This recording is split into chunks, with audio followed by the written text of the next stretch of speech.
Welcome to another edition of Vegas Bad Boys of Podcasting. I'm your host, DJ Impact, and I got all of the Bad Boys here with me. I want to welcome everybody that's right now clicking on and going to join us for our start of Wrestling Talk. We ask all of you that as you tune in to use the live comments page to post any comments you may have, and as we see fit, we will mention them during the show. That can help prove some discussion points that we are going over. Also, I want to let you know for everyone that's watching our live feed, right after Wrestling Talk, we go into 3-count. And 3-count topics are going to be really good tonight. I'll tell you one of them, Paige and her Twitch account. Well, she's still going to maintain that account. What you guys thought about that? We're going to be talking about that part of our 3-count at the end of Wrestling Talk. And if you're not watching us live, you can always catch our 3-count when we deliver it on Tuesdays on your podcast. All right, with that, fellas, it's good to see all of you this evening. We're going to jump right into our Wrestling Talk. And we might as well start with WWE Raw. I got to tell you, King Lucky, I love the intro, the theme. I was hyped on that. We've never had anything like with a hip hop sort of tone. Everything's always been rock, right? If you look at it recently with some of the pay-per-views and stuff, they've actually been going that route. So, yeah, it is pretty cool. I mean, it's a new spin on things, and it freshened up the product. I could dig it. I like it. It's good stuff, man. So, what's your take on the show?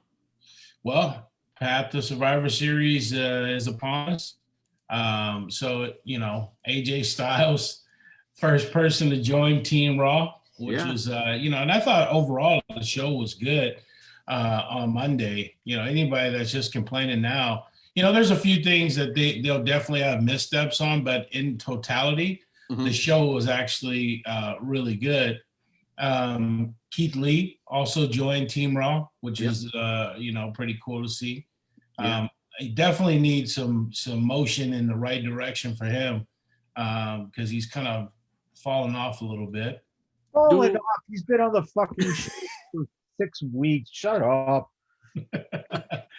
Well, the direction they need to go with him definitely needs to get back on track. Well, let me ask you this: Does joining a team, no matter if it's Team Raw or Team SmackDown, does that help boost your career in any way, or not really? It's just your. Well, it depends on the performance. Depends on how you perform in the match. Depends on how they build you. If you have a couple of eliminations, or you're ultimately the team winner, for the match, then yes, I would say it would definitely. It couldn't do anything but help you. It wouldn't hurt you at all. Well, what if you don't win it? What if Keith Lee gets eliminated within 5 seconds because, he hasn't gone anywhere yet? Yeah, well, if he goes like that, then he's definitely going in the wrong direction, for sure. But elsewhere on the card, you had a huge 8-man tag, Hurt Business versus Retribution, which the best part of that match, I'll be honest with you, was Mia Yim. Yes, Mia Yim, not Reckoning. Mia so they called her that. They called her that all through the match. What they call her? Itchy? Reckoning. Which is her Russian name. They didn't call her that. They called her Mia Yim. Unfortunately, Retribution lost the match. As much as I hate on everything that is Retribution, it just sucks to see week after week, and we covered it last week, how they just, they get shit on so hard. So we'll be talking a little bit about that in 3-count. The women's match, the women's team for Raw got announced, which was Nia, Shayna, Dana, and Mandy, and then a match for that final spot to be taken. And we saw none other than everybody's favorite, Lana. So let me ask you this now, and this might be more of a Matt and Michael's question than anything, but I'll throw it out there to all of you. Okay, Lana's now in Team Raw. is this still to shit on her, or is this not, giving her props going here? I mean, it seemed like things are going in the right direction for her.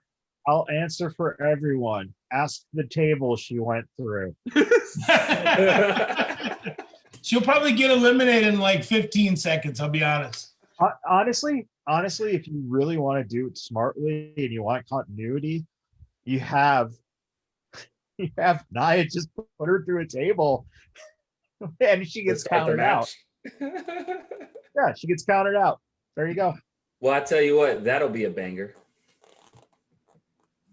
Nobody got that because she did the whole bang. Definitely got the bang reference. Yeah, definitely. I can't get the double. Go out with a bang, maybe. I don't know. I mean, is that a waste though of a spot then? DJ, Yes. you're barking up the wrong tree, okay? Listen, I know for a fact that she got Miro or Rusev or whoever you want to call him. Yes. For his birthday this year, a video game stand-up arcade machine, and Nia came over and put her through that arcade machine. You know that as a fact. Absolutely.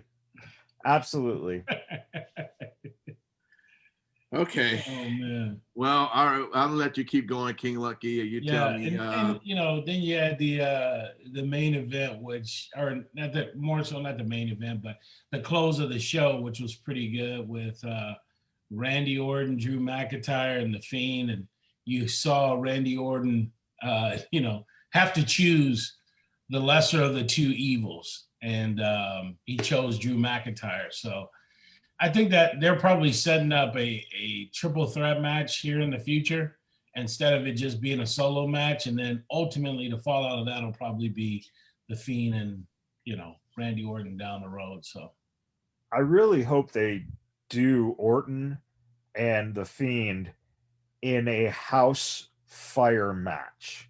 So basically, they start upstairs, and when they start and the bell rings, the basement gets lit on fire, and they've got one person has to make it down before the house burns up.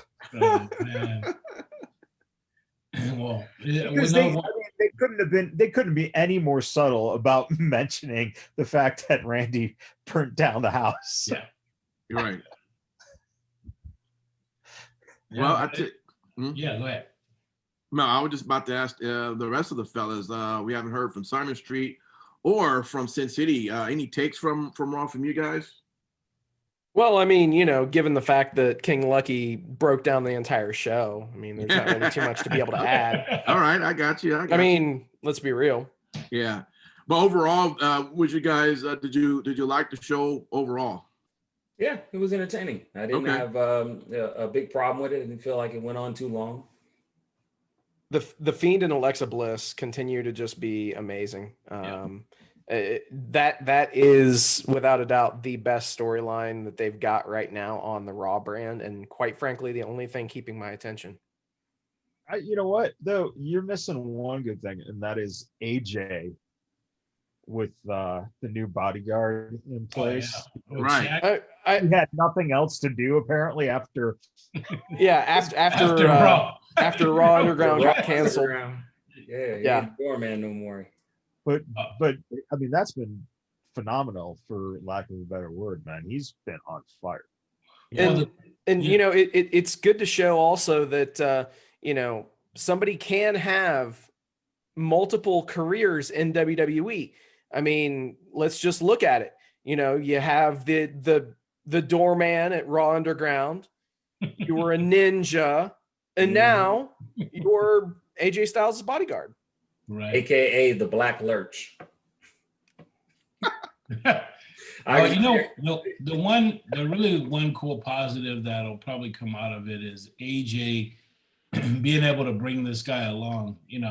He's a bigger guy, but some of the stuff that AJ will be able to teach him, He could definitely look. Hold on, I got this. He's going to teach him how to do the Styles Clash to people. And then listen, this dude he doesn't have to teach him his phenomenal forearm. No. He doesn't have to teach him his phenomenal moveset, forearm. okay? Don't be stupid with it. I'm just saying he can teach him psychology. He can teach him, when he should be over here, he should be over there. He can teach him those kind of things. You're right. He can teach him that wax on, wax off shit too, huh? So you're basically saying that with the examples of the past of El Gigante and what's his Indian tall ass Ali. Ali. You're expecting anything from this guy? Come on, dude. Yeah. He's an attraction, and that's it. You can't do anything else with him. I just gotta bring him along. Hey, you know what? I see some upside there. So you know what? I'm gonna say that this guy, he's not gonna be freaking tearing down the house, but I do see some stuff there. Have you ever seen him wrestle? I actually did. I actually looked up his matches on YouTube and watched him wrestle. And yes, it was clunky and stuff like that, but he's a power guy. So we'll see what happens, I could just imagine the training him and AJ Styles are going to do, and they're going to do like a montage with music in the background and shit, like inspirational music. He's going to teach him how to focus and be all the wrestler he can be for the WWE. Well, I guess we should mention again, if you have any comments, jump on the live video comments. And when we were talking about Randy earlier with Drew, Shant says, it doesn't matter. Miz is going to be champ again because fuck creative booking. We're going back to 2010 bookings. Shant, come on. I know Miz has the money in the bank, but do you really think they're going to give him the title? But not only that, they didn't give him a fucking run at all when they gave him the title for the one time. That's true. Yeah. So if Shant couldn't stand AJ Styles for that brief second in time, which is about equivalent to getting one kick in the nuts. Yeah. I mean, imagine Shant getting kicked over and over and over in the nuts if Miz is a champion, which we can make happen, Shant. Yeah. Apparently. We know Shant is in full disclosure, he is an AEW guy. So he hates everything 100%. and does. But we love you, Shant. But we love you. We love his passion. We love his passion. Hey, all right, good stuff. I guess that. Shane, I got your back, man. Yeah. Don't let these assholes besmirch you. No doubt. All right, well, let's jump over into Impact Wrestling. And I guess I'll talk a little bit about that. The show, it did kick off with Eric Young and Rich Swann fighting, backstage, ended up in the ring. Eventually, it looked like Eric was beating Rich up pretty bad to a point where Scott D'Amore had to come to the ring and kick Eric out. And then Rich is like, hey, wait. You know what? I'm tired of this dude. Give him his rematch so I can just be done with him and we can move on. Scott's like, are you sure? Because you look kind of beat up right now. And hey, Rich like, let's do it. So eventually they start off the show with the title match again. And Rich Swann retains that title. So I guess that's going to be the end of that. I will say overall, though, I thought it was a good storyline. I mean, when Eric did come into Impact, he did end up winning that title. But the good thing is he didn't hold on to the title forever. He could be one of those, people right now that, we just got to keep the title on to him. We just got to keep the title. Forever. He didn't have it more than 3 weeks. 3 months. Well, it wasn't 3 weeks. Well, their title reigns are really short right now. Eddie Edwards, then him, now Swann. And I think Swann is probably going to hold it I think he's going to hold it a little bit. And I'm not saying, when I say a little bit, I'm not saying a year. But I would say for at least 6 months he'll hold it. Whose contract's up next in the WWE? I love it. Wait a minute, he's gonna hold it for 6 months. So you wouldn't want that? So who would you then want to now take the title off of him to give to? I don't know. Their main event booking is kind of. I mean, now that they Well, you wrap prob- things with EC3 and and Moose, Moose. There we go. maybe. There we Yeah, go. Moose. You see. Oh, 3. What's that you doing there, man? Wow. But Doing like lucky imitation that yeah. everyone knows is so accurate. Sure. Look, the bottom line is, I would think that outside of Moose, right, just because of his stature overall, who would you think? It's not like you have a lot of names you can run through as being an Impact World Title. Yeah, they have not set up the main event picture that well. So, maybe Swan does hold on to it. I would say 3 months But Rich, would be but a stretch. But Rich, he sells it as I think well as a performer for holding that title. It's not like they just gave it to someone who can't hold their own in the ring. Well, we'll see. Yeah. We'll see. There was a hardcore match that was between Brian Myers and Tommy Dreamer, which I absolutely didn't care about. It was a Halloween, I guess, hardcore match. The only thing about that, I guess, that you can get a kick out of is that there was a trash can that was in the ring. And as Brian was about to take Tommy out with the kendo stick, who comes out of the trash can? Swoggle. And Swoggle has a little barbecue tongs, and he went ahead and hit Brian Myers in his manhood, and that caused Tommy to go ahead and put Brian through a table. So, I guess that's your entertainment. Hey, they finally worked for Swoggle at least, right? He had to hang out in the trash can. A career renaissance for him. Just his name, Swoggle. It just sounds like something nasty to get underneath your toenail or something. Yeah, but you know what? Here's the thing. We all know when you say Swoggle, you all know Hornswoggle immediate. Who the fuck is Brian Myers again? Oh.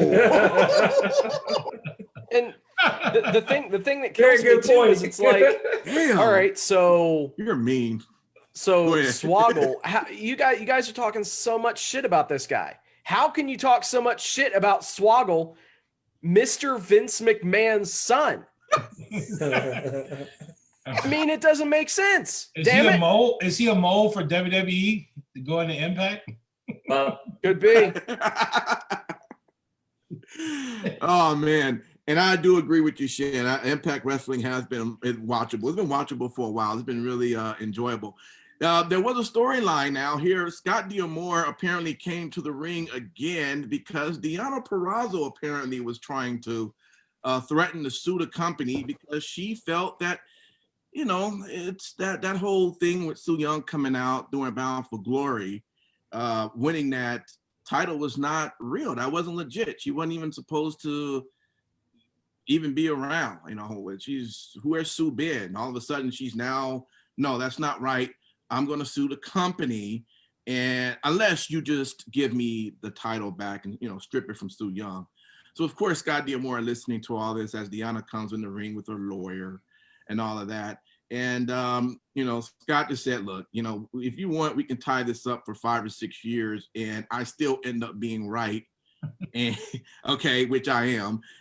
Or and then you become irrelevant. Or right now, why not just do a rematch? Now the rematch not going to happen tonight. I'll get you your rematch next week. But you tell me what you want to do. And of course, Deonna said, fuck, okay, I'll take the rematch. So next week, she'll have a rematch against Su Yung for the women's title. And we'll see what happens with that. Good stuff. I'll tell you what, in regards to, that whole situation, I just got to wonder, what's going to happen with Kylie Ray, because she was actually penciled in to win the title that night. Right. According to reports, and she just disappeared.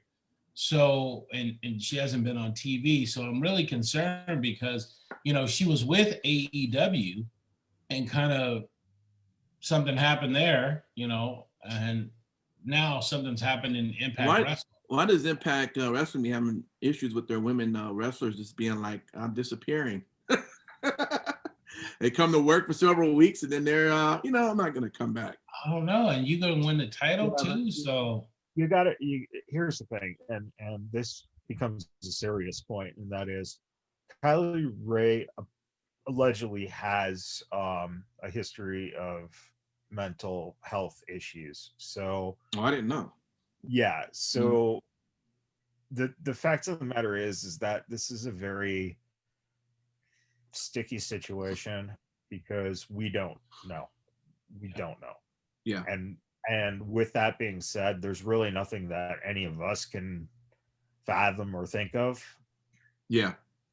So, and what we rely on is just anonymous sources, putting Sure. out these dirt sheet stories. So in the end, really what it comes down to is I don't give a shit about her being champion or being at the match or this or that. I care about her being healthy and not being in a position that could be dangerous in terms of her mental health. So let's just hope that she's, fine, seeking treatment if that is in fact the case. Sure. And when she's ready to wrestle, she's going to be able to wrestle, Yeah. But might be something she has for the rest of her career if she even wants to stay in wrestling at some point. True. So I don't know, man. It's Yeah. tough. It is, and especially when it seems like things were going on the up and up for her because they were looking really good for her. Like you said, it looked like she was going to win that title, which is well deserving because she's excellent in the ring. So again, like you say, we don't know, so we'll just kind of see what happens and we'll go from there. I'll tell you one thing, Moose, he showed up and confronted Rich in the back and just reminding him that Rich is the second best because Moose still owns the TNA. They're still going along with the title, right? We thought that when all this was going to eventually kill it and combine it. No, they're going full strong with Moose holding that TNA title, which I guess in some way through EC3 over the past few weeks trying to get us to understand the importance of the TNA title, I guess somehow now put some sort of prestige onto it, or more of its importance of it, even more than the Impact World title. It's just interesting how they play it up on that, but it's there. And so and Moose ended up attacking Willie outside. Willie up there is doing a selfie with a fan, and and Moose just came and knocked him out with the belt, and then took the guy's phone who was doing a selfie with, and yeah, that was pretty entertaining. The big part of the show, though, the wedding. You guys know we love weddings, man, when it comes to wrestling, right? Bravo, Bravo and Rosemary's wedding. Now, who officiated this wedding? Father James Mitchell. Okay, so they was able to bring him back, and you know how it is at weddings, right? So it barely even starts, or it's right in the middle, and something always happen, right? But I mean, I tell you, things for the most part was going really well. When the question, hey, does anybody think that these two shouldn't be married? It was silent. It was great. Okay. Y'all, if you ever give shit again to King Lucky for going over the whole fucking Raw show, Yeah. DJ actually tells you line for line what's happening. So let's start throwing shit on his 90-minute recap of a 15-minute show. I'm with you, Michaels, because I'm wondering, man, do I have to go over all the NXT Halloween Havoc now? I mean, I don't know. I feel like I'm at the point where I need to get a tux to join the wedding. Well, I will tell you this: in the wedding, everyone was dressed very weirdly. So if you get a chance to weirdly, yeah, everyone was dressed. I mean, Fallah Bahh came out in the Marshmallow Man costume. He's Michelin Man or Marshmallow Man? Marshmallow Man Oh, from you the mean Ghostbusters. The marshmallows? Oh, okay. Yeah, the Stay Puft Marshmallow. Stay Puft Oh yeah, I'm Marshmallow sorry. Man. Yes. Anyway, they were all dressed So, all right. So anyway, and this is the last thing. I'm sorry, Michaels. I get beat up on this all the time, but I do enjoy Impact. And this is not the whole show. There's other things that even happen more, but the wedding. So everything's going good. They do the rings and they give their vows to one another. And now it comes down to the final kiss. And again, everything's going great. And then after they do the final kiss, boom, the lights went out.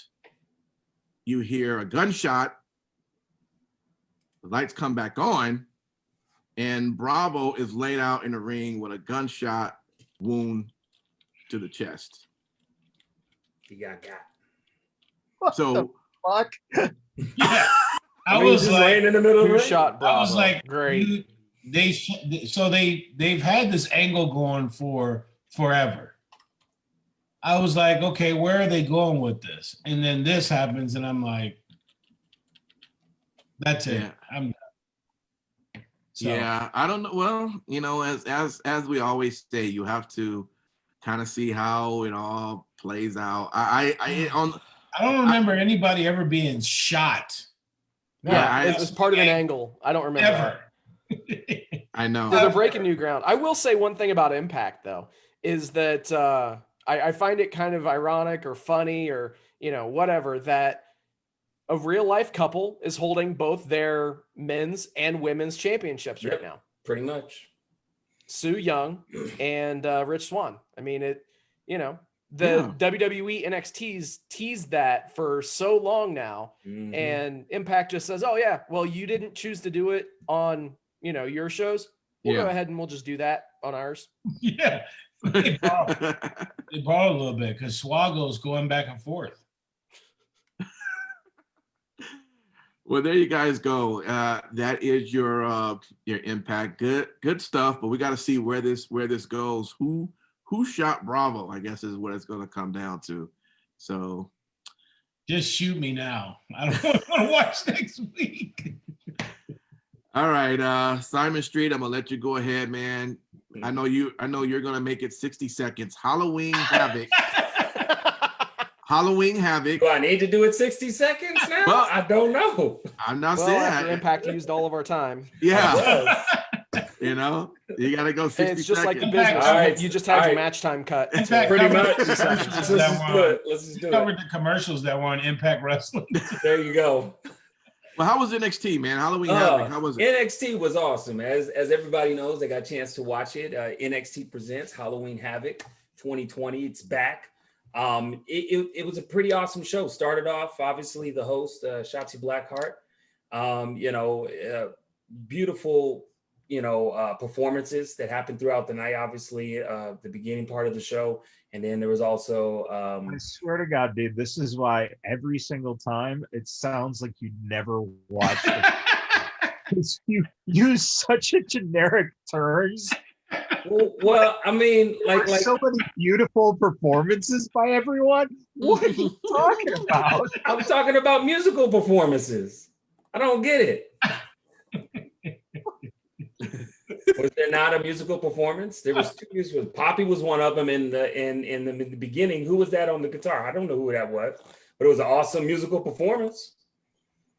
Is that not noteworthy? You just said there were beautiful performances. I thought it was beautiful. I mean, what would you want to say? Oh yeah, You say what the band started in the intro, and it was pretty cool. And on to our first match. Is that how you want me to do it, Michaels? No, I want you to at least tell us what the fuck you're actually referring. I didn't get a chance to. You interrupted me. I'm sorry.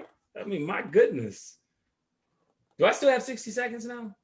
No, man, Starting now. Yeah.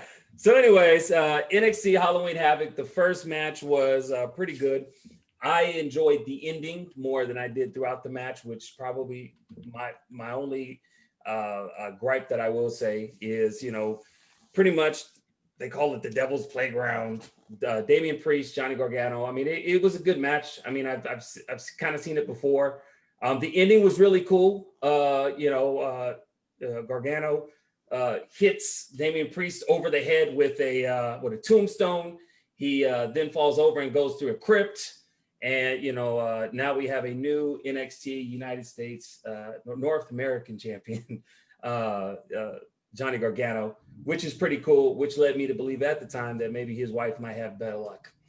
Anyways, going on throughout the night, one thing that I really enjoyed, since I won't go match by match, is I really felt that the way they did the Haunted House of Terror with Cameron Grimes and Dexter Lumis, I was shocked because when they said they were going to do a cinematic type of match, I was like, okay, let's see what happens. How are they going to do this?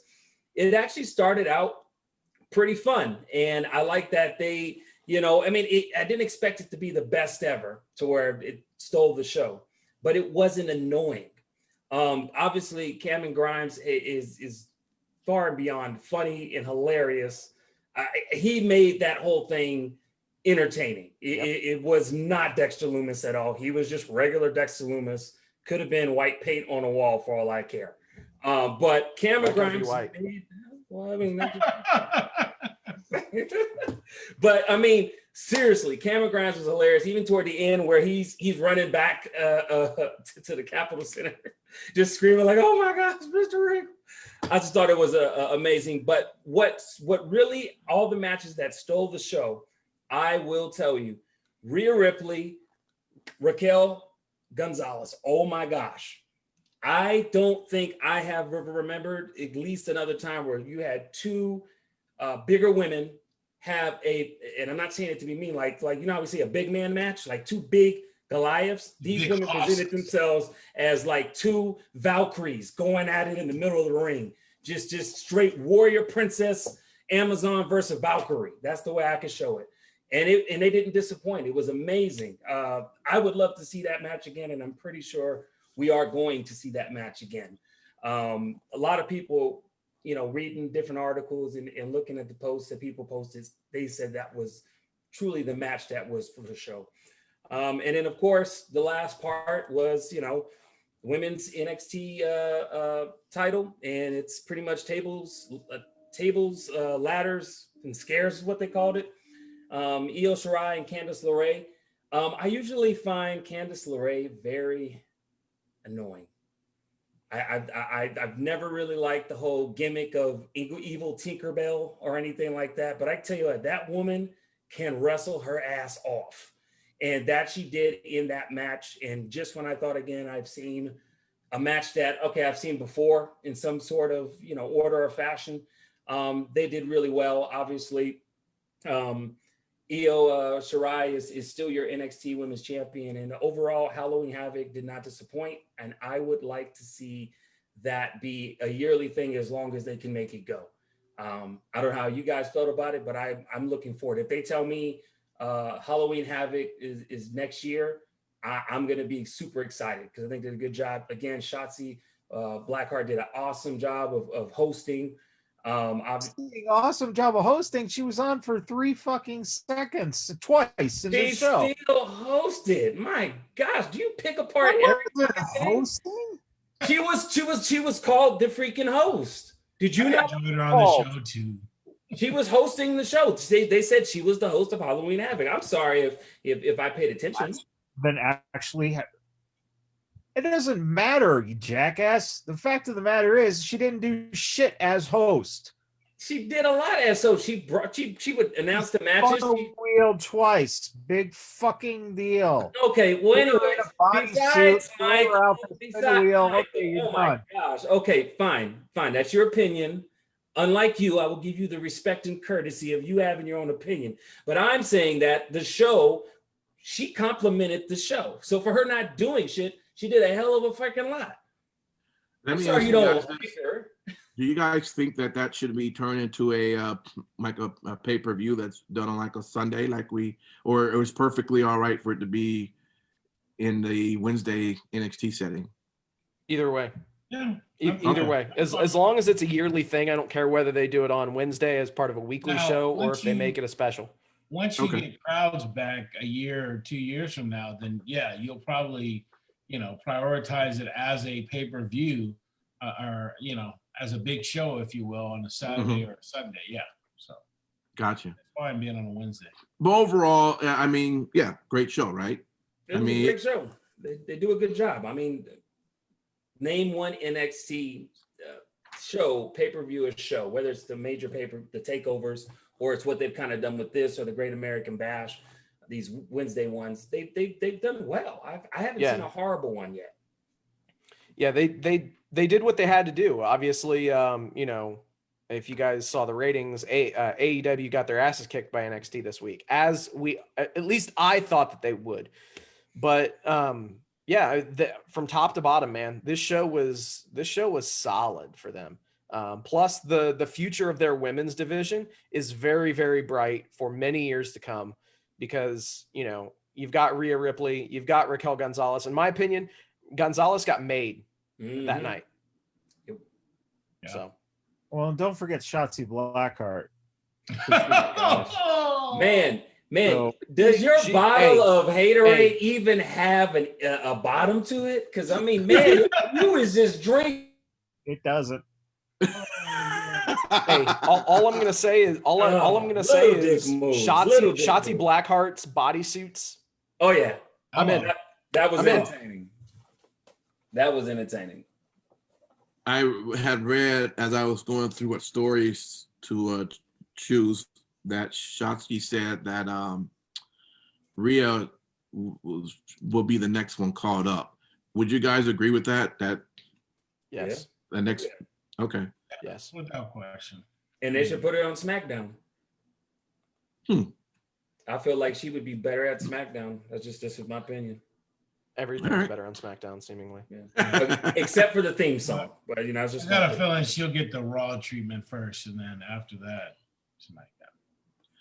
All right. Well, let's jump right over into AEW, where I think Tony Schiavone should do all town hall meetings for presidential elections going forward. I'm just saying. I could be wrong. So you actually watched the show this week? Awesome. All right, Sin City, So- go with it. They had beautiful performances. Yes, beautiful performances by everyone involved. No, so obviously this show was all about, you know, furthering the world title eliminator tournament. The Right. fuck? Just call it a championship title opportunity or championship match, number one contenders tournament. What the fuck? Anyway, so as everybody with any sort of common sense was assuming, the tournament comes down to Hangman Page versus Kenny Omega. So I personally believe that we'll end up seeing Kenny Omega going full heel, as he started to do rather expertly, by the way, just being a cocky ass heel that thinks that he's a babyface, and not all of the audience has caught on to the fact that he's not a babyface yet. So great stuff there. As you mentioned, the town hall discussion, you had questions from, Luchasaurus, you had questions from Peter Avalon, and you had questions from Eric Bischoff. So Right. that was pretty amazing too. Shut up, Michaels. Oh, seriously. Fuck you and fuck you, AEW fans. All you do is complain and bitch. The WWE does stupid shit, and they don't have good wrestling, and they don't push these guys, and blah blah fucking blah. And then a half an hour gets taken up with a goddamn debate that makes no fucking reasoning or at all. Come on. Dude, all I know is they're building this program by not having Chris Jericho and MJF actually touch. They're establishing a great feud, and the guys haven't even they haven't Wonderful. touched yet. They've been in segments with each other where they've been teasing this, and it's Wonderful. You know What? what I liked? I liked when I saw it 5 weeks ago when they had a debate with Orange Cassidy and Jericho. Now you're just doing the same fucking thing because you're just piggybacking off of the debate season, and it's course. it's boring shit. all It right. didn't need to do that. They did a fucking song and dance number last week. Why do we need another half an hour of just blah blah fucking blah? If you're gonna do something, have these guys wrestle. That's all you fucking bitch about, AEW fans. is, but these guys are so much better than WWE because they don't do stupid shit. You know what, Sin City Steve? Calling Carol Black, man. You know what, That's Sin City Steve? Michaels, I have a distinct feeling that sometimes you just wake up and roll out of bed with one purpose in mind for that day, and that is to be the antagonist to absolutely everybody that you encounter. Oh my gosh. Well, it doesn't happen when I roll out of bed. It happens when I encounter people who open up their mouths and say stupid shit. You know what the sad thing is, Sin City Steve? Have you ever tried talking into a mirror? No, he doesn't. He can't stand the sight of himself. I know. That's why I'm asking. You don't have to talk in the mirror when you can just look at it. Oh my gosh. Matt Michaels, you are the definition of a disgruntled old person in a nursing home, bitching and complaining about how the product has changed and how you can't fucking stand it. And all of the people, the yokels, the dirt sheets, wait, hold on. Whoa. Just complaining about how the product has changed and can't understand it. I'm sitting here going, all they're doing is taking a 30-minute segment, something that if the WWE had done, you AEW fans would be going, oh, Jesus Christ, I can't believe that they had Roman Reigns debating Jey Uso. Oh my God, this is horrible. I gotta agree. If that was the case, that was exactly what would have been said. Everyone would have shitted on that entire thing. Let's be real. Especially after they made a goddamn musical fucking feature over the week before. Now, Mr. Michaels, let's go ahead and take your medication. And we also have to put that suppository in your ass. Being lucky, you've been voluntold. Okay, let me help you out, Sin City. Also, we did have the announcement that the Young Bucks match with FTR at Full Gear will be with a very interesting stip. And that stip is that if the Young Bucks do not walk out of the arena victorious with the championships, that they can never challenge for those championships again. Which I think that's pretty interesting that they're already establishing that type of a stipulation this early into AEW's tenure. Well, hold on, that's not a surprise because look what they did with Cody. Yeah, but here's what it's gonna. I think they're gonna do something despicable to win the belts. So. Okay, but can we actually talk about the story of that? And that is FTR coming out and basically complaining that the build to this match wasn't good. Oh, that's pretty fucked up. Yeah. Here you go. There and their whole reasoning was we spent 2 years asking for our release just to build up, just to get this match, and we don't want to come off sounding bad. But it's like, well, then why fucking open your mouths? Just say, hey, we're excited. This is going to be a good match. We've been building for 2 years to get this opportunity to work these guys in the ring. We're going to tear down the house. There you go. You don't have to complain that you're not getting the build that you need. Which I could see why the WWE finally probably just went, all right, get the fuck out of here. Yeah. I'm in the Impact Wrestling very soon. FTR. Fear the revolution. Oh man. So let me ask this, because what you're saying, Matt, is that they really complained about that. I was like, that's a true story. That's not a part of the storyline. Both of them said it in separate interviews this week. Okay. So then in that case, how does Young Bucks, how do they win that then, right? I mean, it seemed like they would have to win, but then how do they win? How do they not win and then never have that title again? I guess they just have to rewrite it down the future. Huh? I mean, they're owners of the company. They don't need the title. They're in the front office. At what point have you literally looked at the roster and said, boy, I hope the Young Bucks get these titles? Never. I haven't. They don't need it. I got you. Yeah. Okay. All right. And if you look back, the only other time that this stip was done in AEW was when Cody had the stip, and he lost his opportunity. So, that So they created a new belt. thanks, Michaels. Thank you. That was exactly what I was getting to.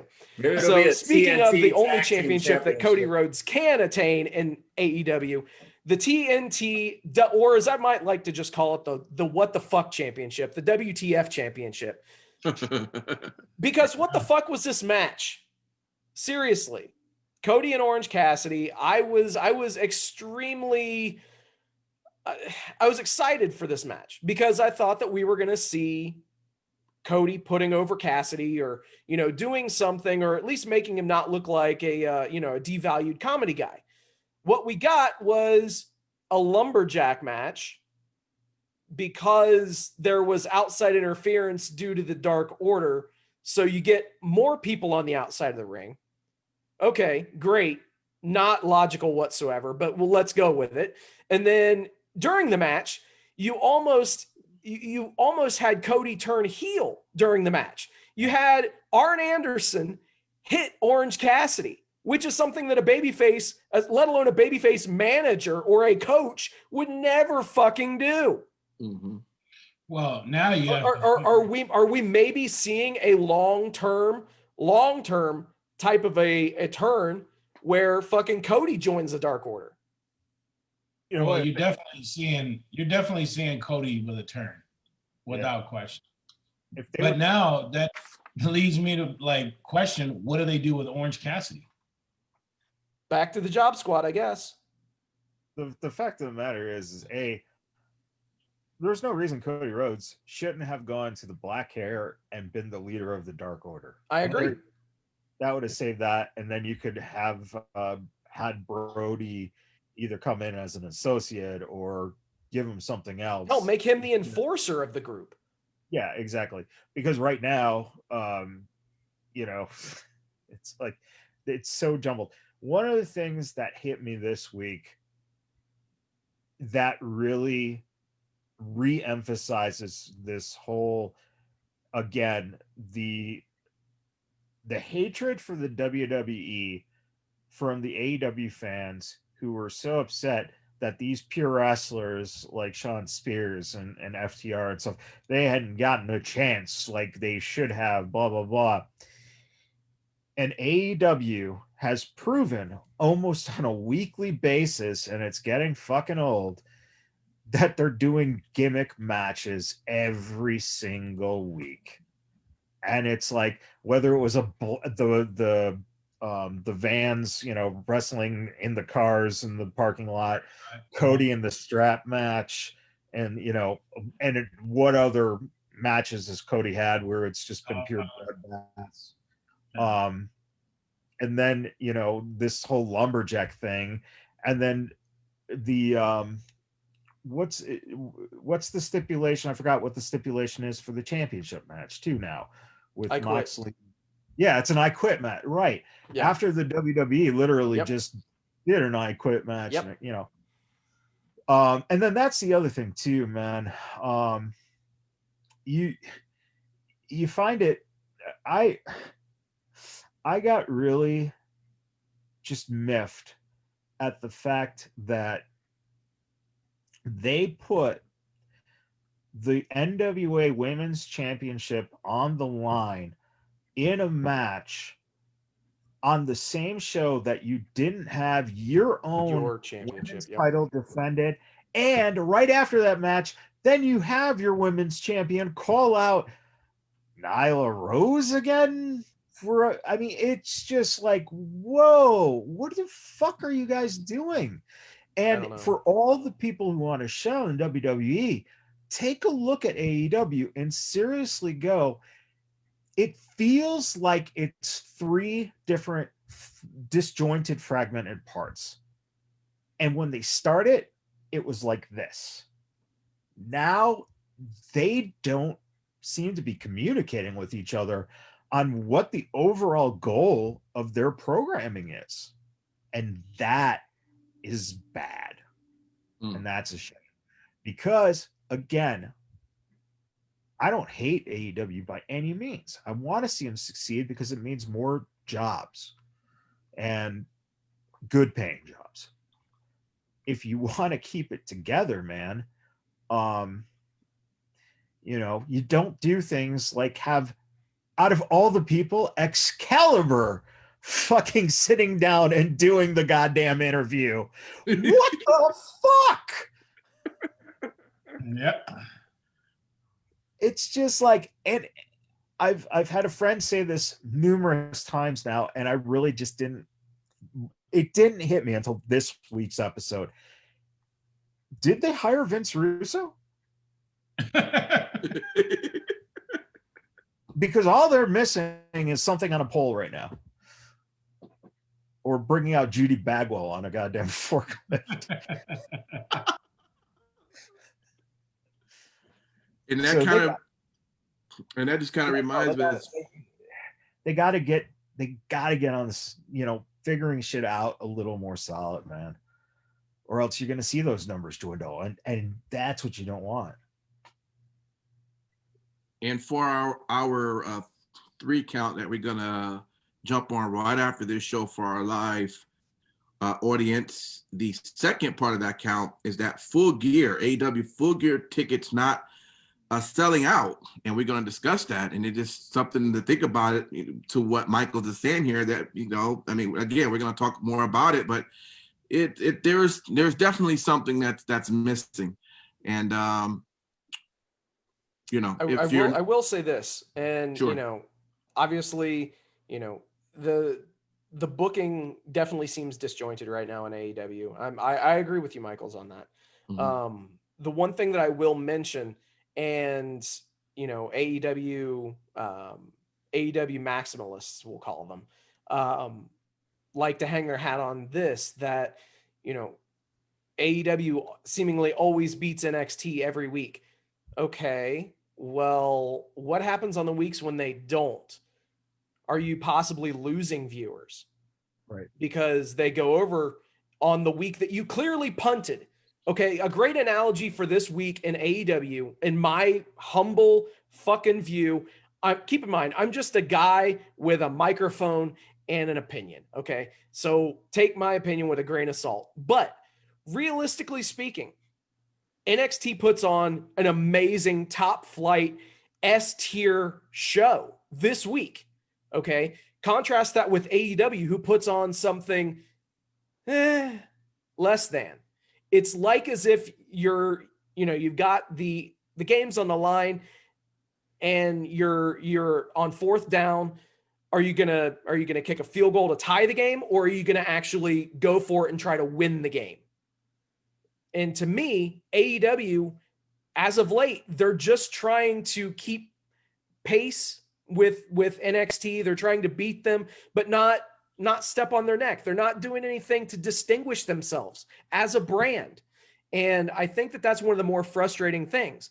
And AEW maximalists will say, yeah, it takes NXT putting on a pay-per-view quality show to beat AEW, which, yes, as of right now, it does.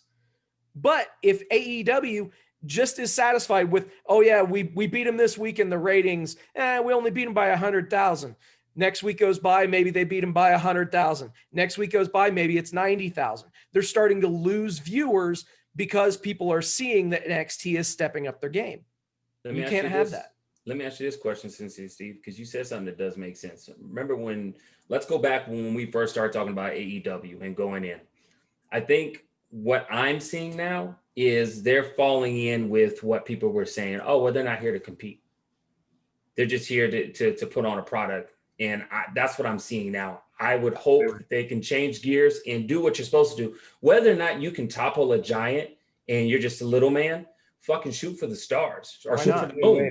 You just, I'm saying, shoot for the moon. What do you have to lose at this point? Whoa. Are you saying, say that again? What part? The first part. The first part, like I said, let's go back to when we were first talking about AEW. A lot of people were saying, let's be realistic. AEW is not looking to compete with WWE. They're just looking to put on a product to distinguish stuff. I get that. But I says, shouldn't they maybe So I think the one thing that's misleading there is that they clearly showed they were going to try to compete with them. I think it was the fans who might have, been bolstering up the sense of, oh, it's going to be a war, blah, blah, blah. Yeah. In their eyes, they had to compete because you don't start a company just to start a Oh company. yeah, of course. But the bigger problem, and you're onto something along those lines, the bigger problem is this. When they finish rolling and everyone's backstage after the episode or the next morning, do they pat themselves on the back for what they just did? If they do, then they're in trouble. If they look at what they've done and they keep going, we can do better, that's when they're going to continue to get successful. But if they think they're doing a great job, Steve's absolutely right. Those numbers will slowly start going down, because if you are convinced that you're doing one thing and your audience is going, nope. And if you're relying on just the hardcore fans, it's disaster. It's a recipe for disaster. They really can't be satisfied right now. They have to be fucking hungry. And Yeah. I don't know after a year if they're still that hungry. Well, and the bad thing is like I said, it's starting to show. And I was gonna say that they don't seem like they're discontent with their pace. They seem like they're okay. And I was like, you shouldn't be. You should be like anybody who's successful. You should always, if you look at any product you put out and you're like, this is good, I'm gonna go to sleep. And you're not immediately thinking in the think tank, what are some new ways I could top this? What are some new things I could add in? What are some different segments we can do? Let's try some new things. Let's move some pieces around. Then yeah, you're basically shooting yourself in the foot. Why even run the race? And that's what I'm kind of seeing with AEW. And I hope that they can just get back to that hungry mentality, as you guys speak of, and just make take some risks. I mean, you got some talent in it. It's not like the water runs dry like it was maybe 3-4 weeks ago. They got people that are kind of moving around. They got people we haven't seen that might be able to do something. I don't know what their whole policy is on who's going to be on and who's not going to be on. But I want to see something because, like I said at the beginning of the year, I'm happy that AEW's here and I want to see them stay for the long term. I don't want to see this light go out a year from now or 2 years from now. Our king, King Lucky, what is your take on this, man? You want to see AEW succeed during all this? You agree with what they're saying, or? Oh, listen, I watch all of their shows. I mean, I watch AEW Dark and Dynamite, right? And I there's different things that I like with the shows, but other times I'm like, I question, everything about what they're doing, in so many ways, and you may hear me talk about it, but I know that there's talented people there. There's talented people behind the scenes, that know what they're doing, but I just gotta wonder, like, what's the end game? Like Michael's mentioned, they did a debate with Orange Cassidy not too long ago. And then you do another one, even though to me, there were parts of it that I really enjoyed, but it becomes redundant, and then, it's kind of messy right now. And, Well, and Lucky, there's a very good point that you're making with redundancy. And that is this. If they thought that was a great segment, you have to look, and I don't know what the drop was, if there was a drop, but if they're losing some of their viewership to NXT because NXT has wrestling when they have a debate going on, that's a problem for them because your company is supposed to be the wrestling company. And those are the biggest guys in your company. Those are the two stars, Jericho being like, the current star, MJF being the future, so it's they're in a particular place right now where they got to figure some things out, and you've got fans there, so they've got the benefit of having everything that they could want. Fans are in the house, and you're still just kind of spitballing stuff and throwing stuff against the wall.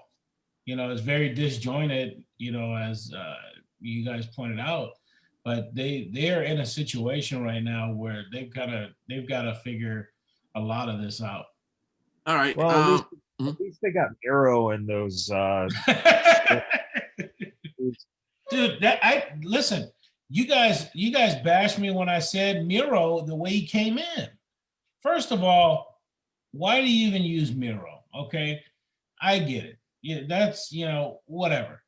But the only thing that I'm hoping for is that during the Kip Sabian and Penelope Ford wedding that there's a wedding singer, and it's Matt Raywold, formerly known as Aiden English, and then they bring them there. I mean, that's essentially the only hope that I have for a wedding.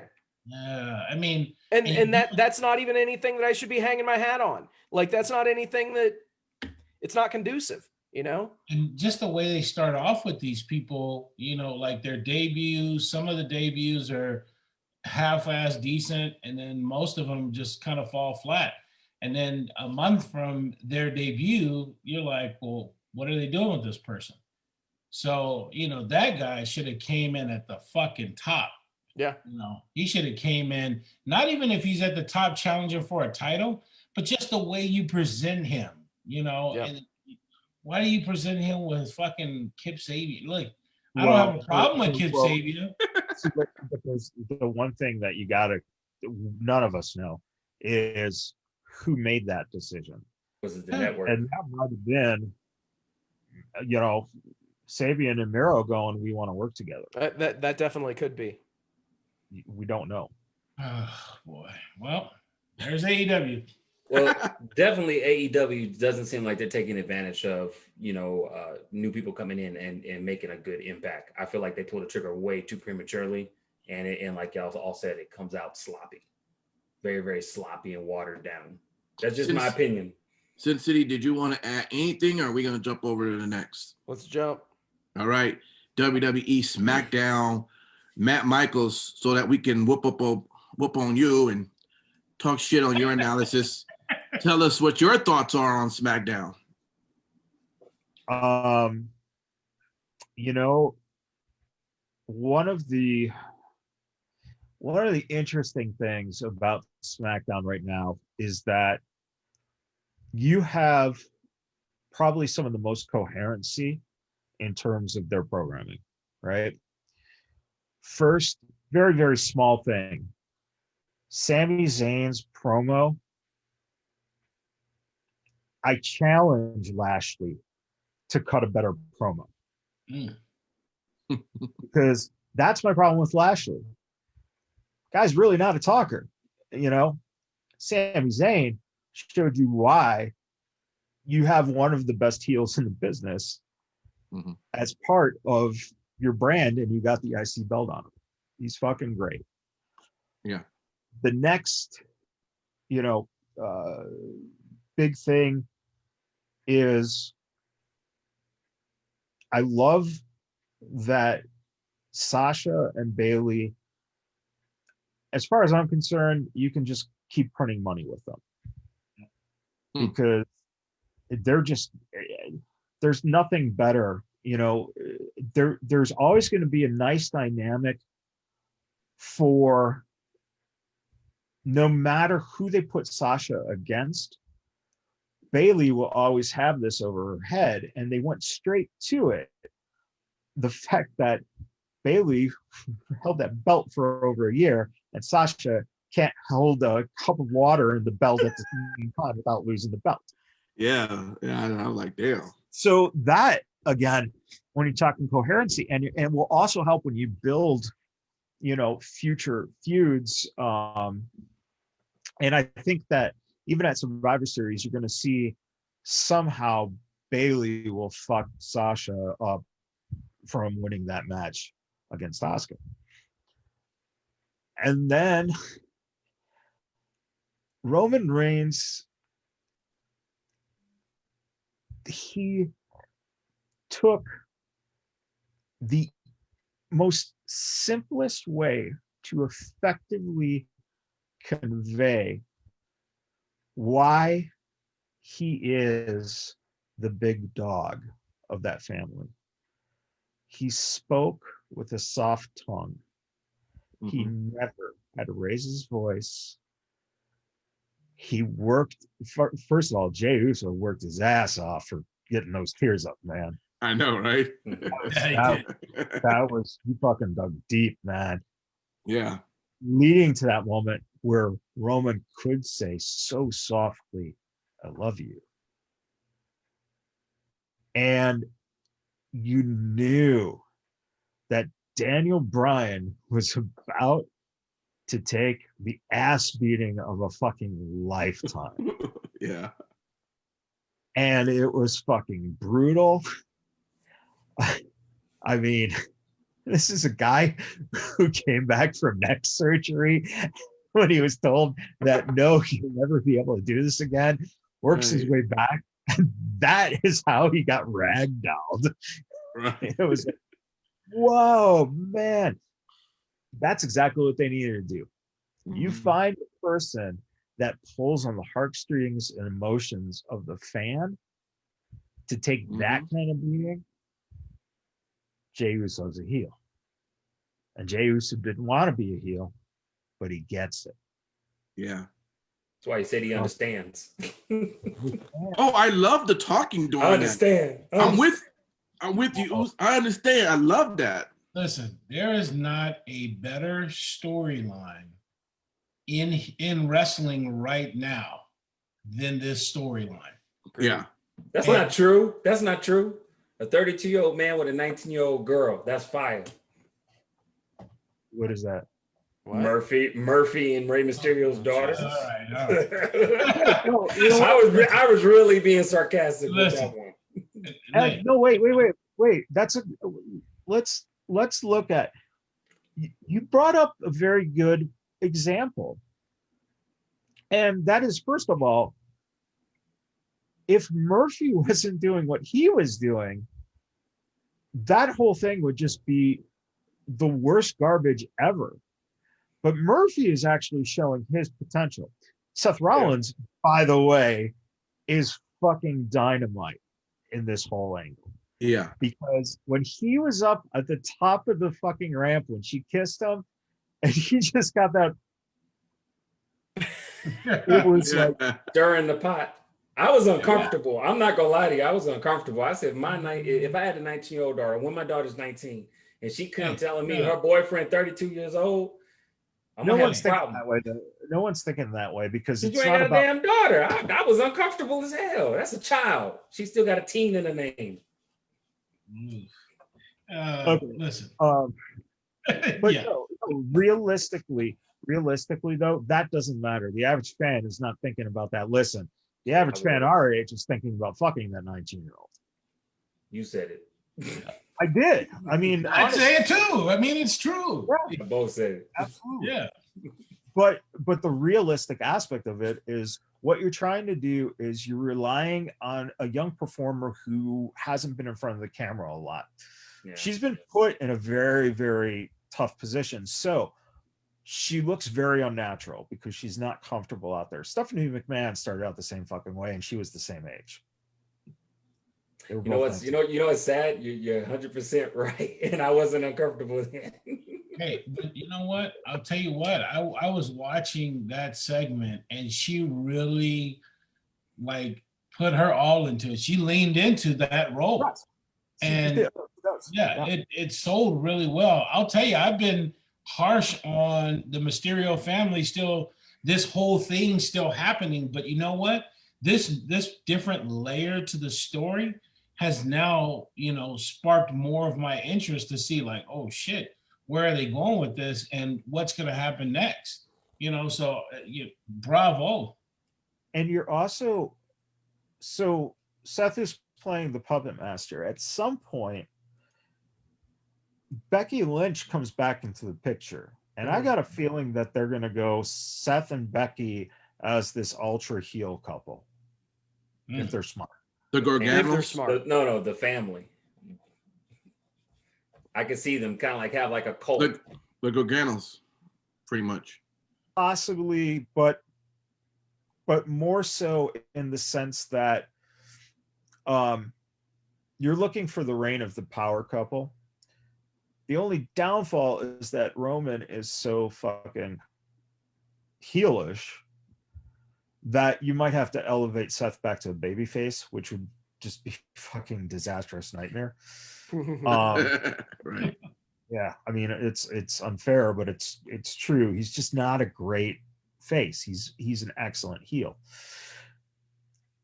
And honestly, hopefully Dominic is continuing to train.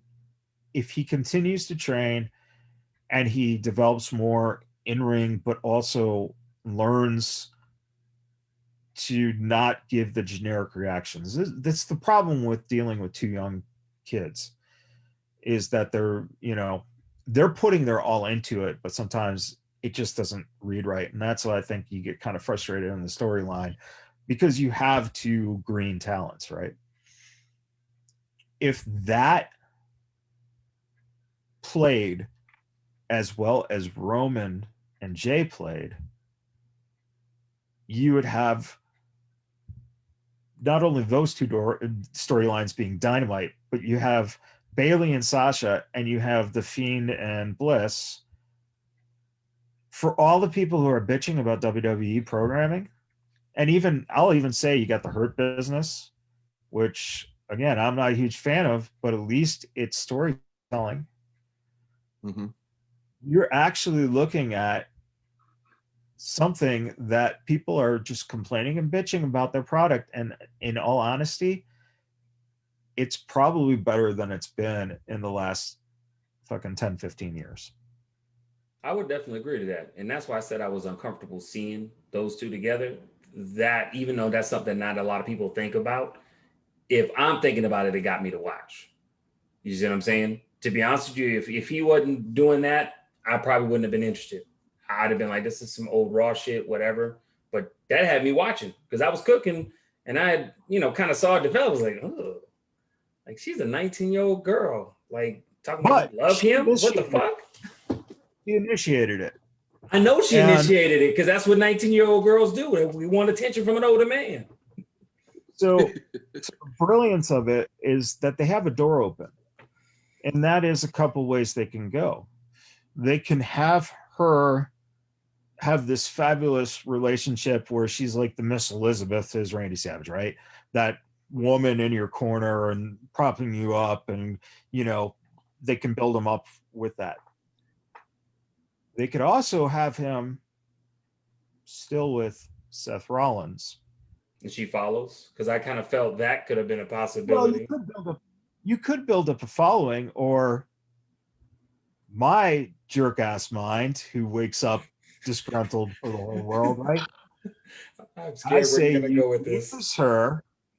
You use her, and then you fucking throw her out. Tissue her. Right here, baby. Wow. There you go. Leah Mysterio. You've been used.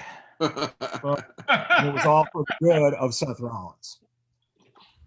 That's a payoff. Wow.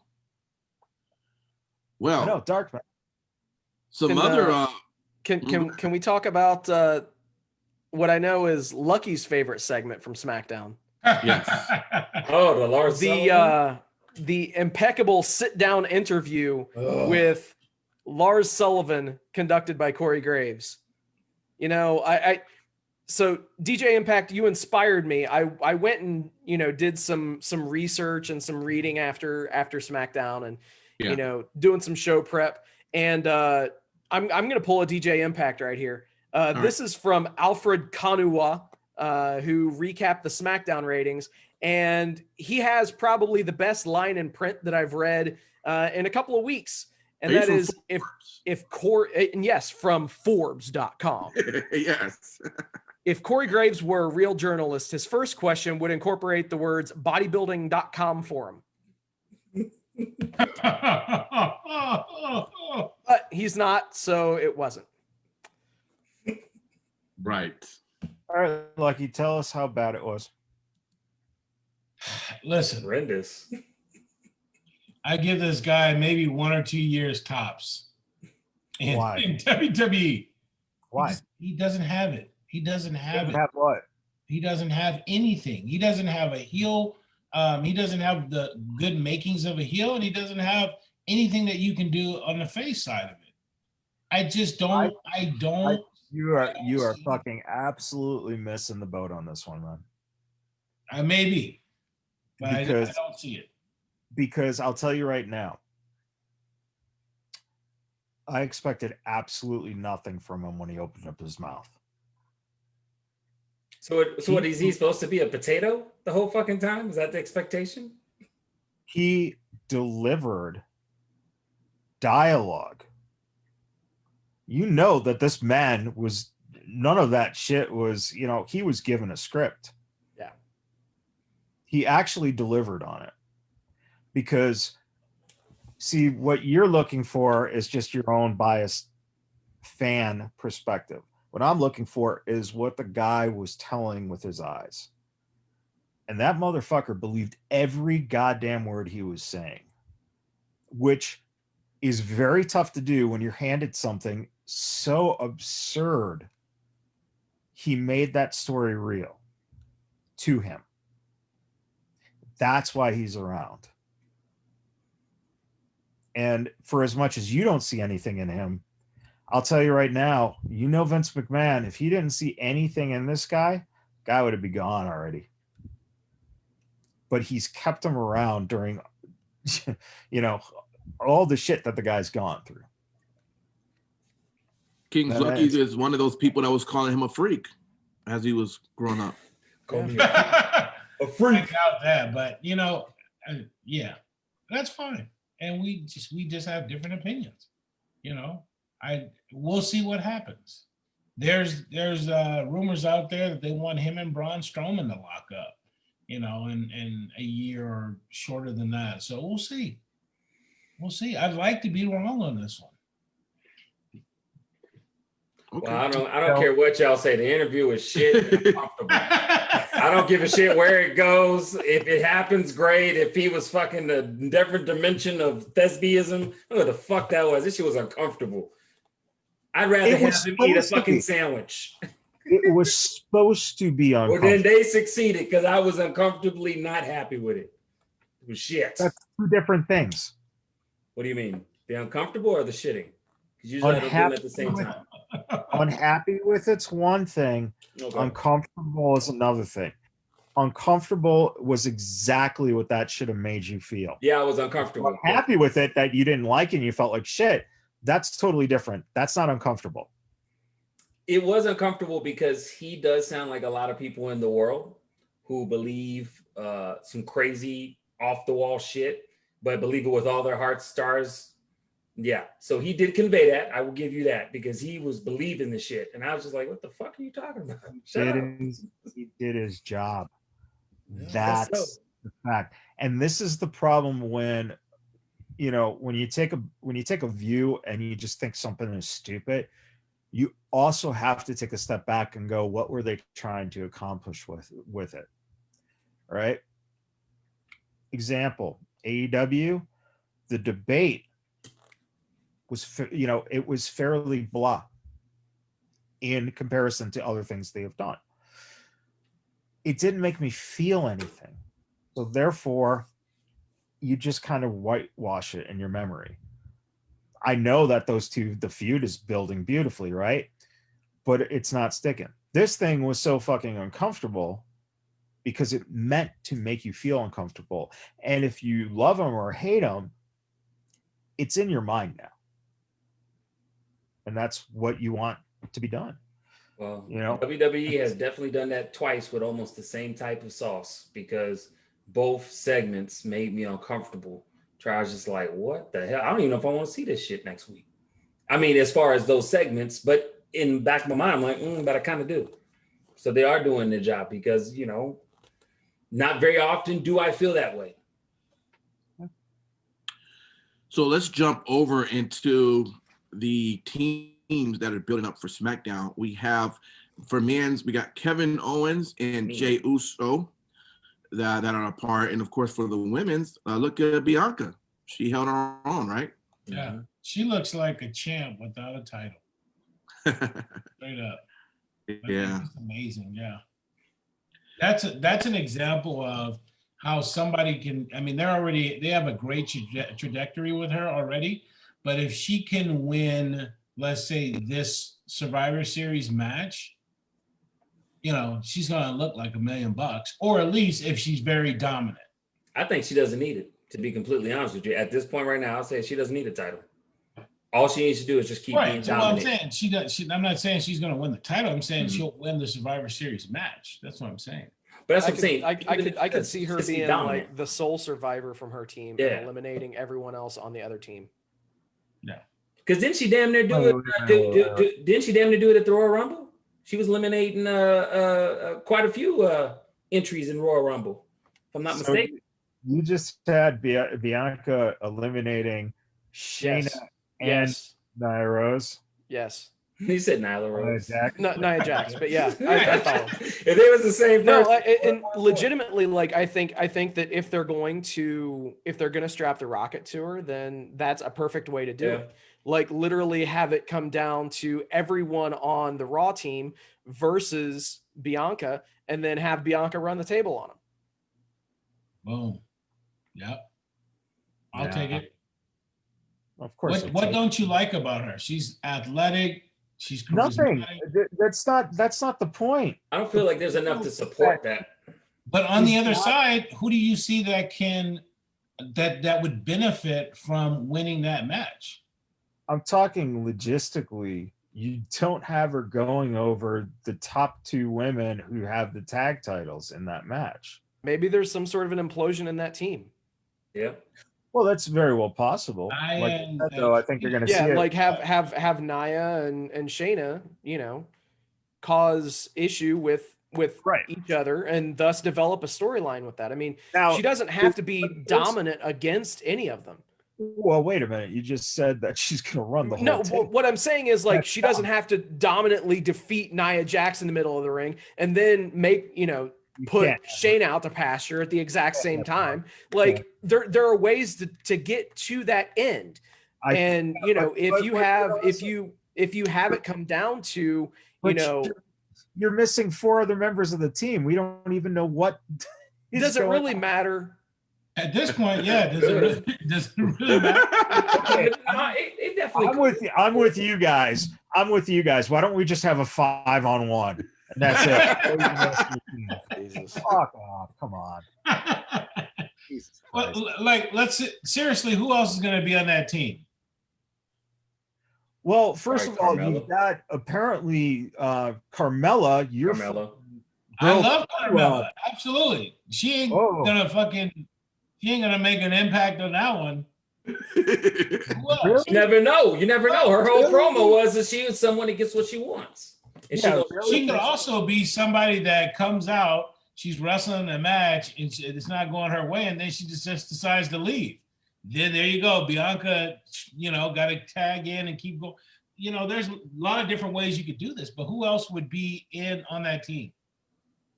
I don't know, because they haven't announced it yet. As soon as they announce it, then I can make an analytic decision of what you can do with the match. I don't fucking know. You guys just went to doing a 5-on-1 without anything else. If you want to fucking put this Bianca at this fucking spotlight, and you're not even talking about the fact that the match isn't even set.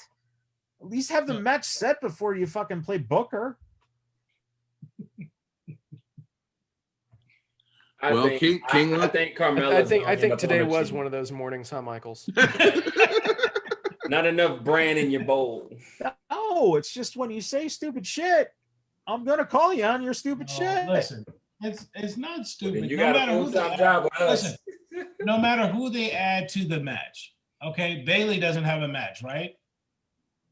So you can add Bayley to that. Possibly. Somebody mentioned it earlier.